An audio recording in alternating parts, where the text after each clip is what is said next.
Hello everyone, Hyper here, and welcome to my Mythic Argus melee DPS walkthrough. I will be going over a strategy as well as specific things I do as a Frost DK and melee DPS that might help you out on this fight.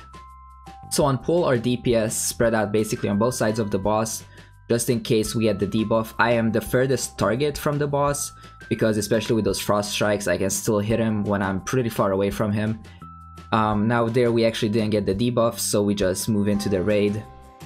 And then we get the orb on us, we place this on the left side, it's just pretty standard. And you will see me pick up the crit mastery buff here for a few seconds. And then right before the torture rage goes off, I swap to haste versatility. I do that basically to line up the timers nicer.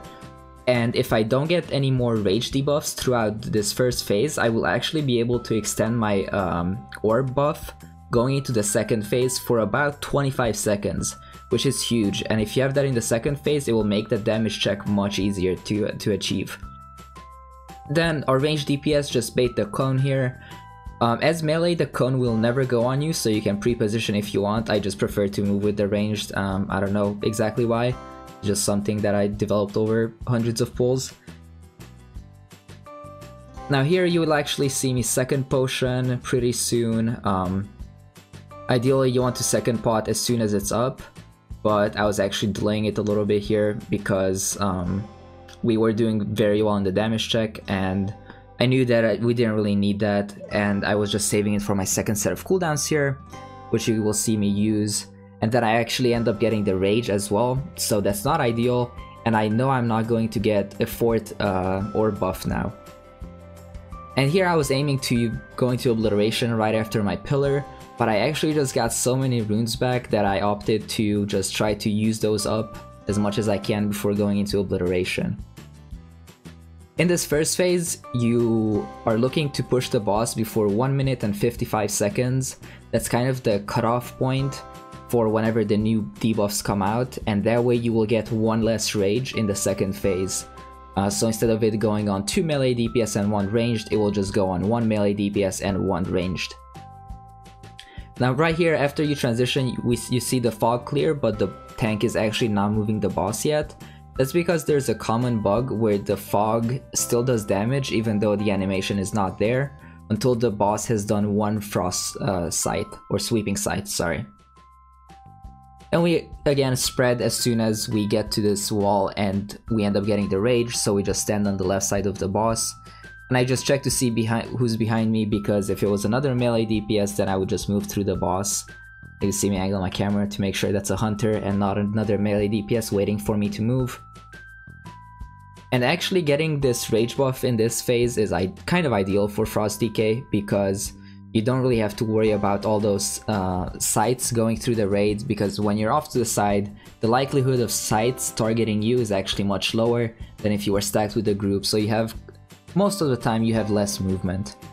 Now from here I'm just pretty much using my cooldowns on as soon as they're up, and we're just pushing DPS. For this phase, you're aiming to push the boss at 4 minutes and 20 seconds. That's just so your lust lines up perfectly in the last phase. And the strategy we do with the bombs is that we are actually 2-tanking this fight. A lot of guilds are 3-tanking. But we opt to keep the soul bursts in the raid.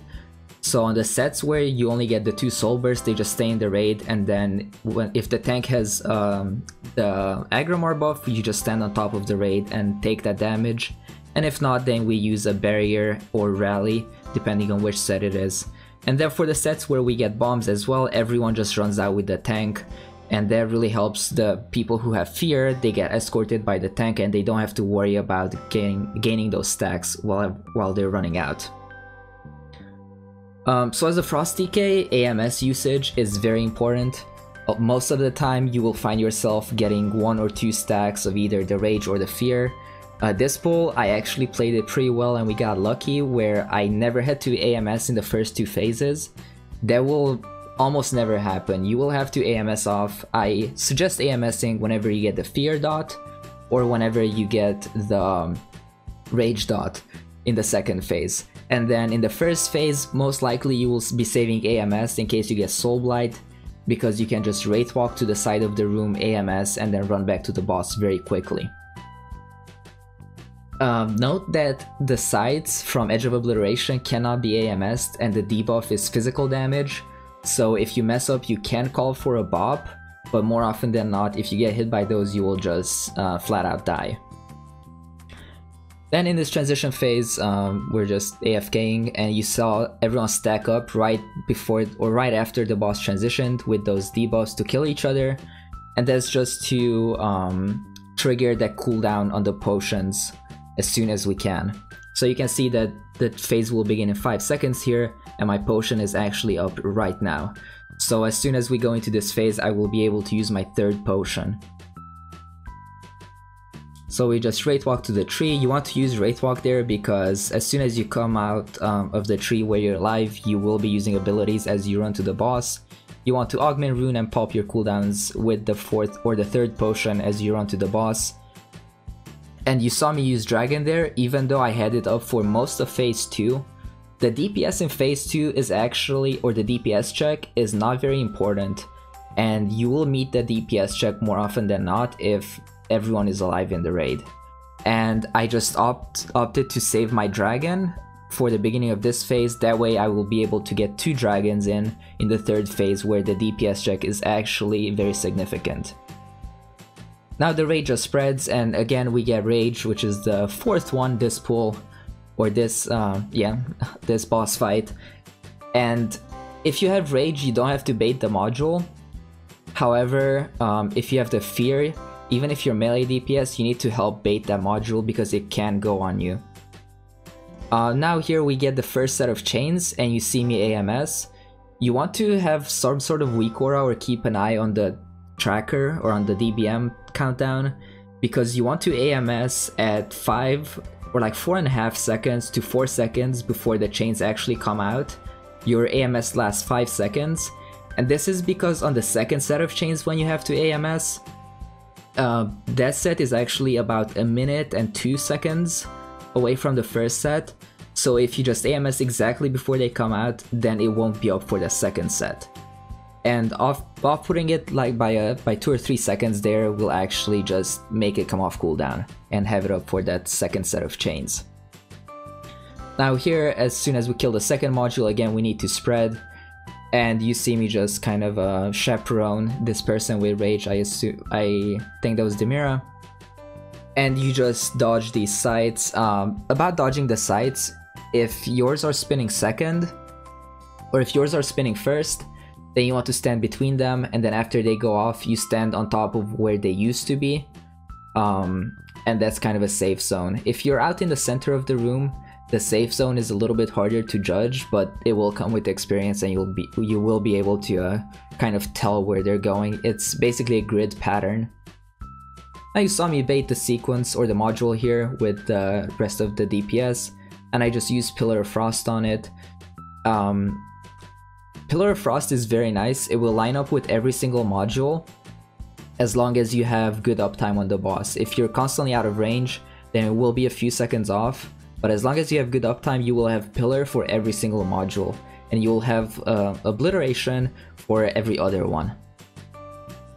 Now here I'm just dodging sides, and then we all stack up. This is the 3rd set of chains. We all stack up, kill each other, and then stand next to the tree. And then the tank actually baited the module back to this corner because he's the only available target. The module will always go on him, so he places it on the edge of the room. Then we all release running to the tree at the same time. This just kind of gets rid of all those Rage and Fear buffs, as well as the chains that we would otherwise have to deal with. And we nuke the module, and we just DPS the boss. Now this phase is a huge DPS check, and you want to be maximizing your uptime as much as you can. Ideally, you want to make boss movement as little as possible, because in a lot of our early pulls we tended to move the boss quite a bit, and melee happened to be out of range for a bit.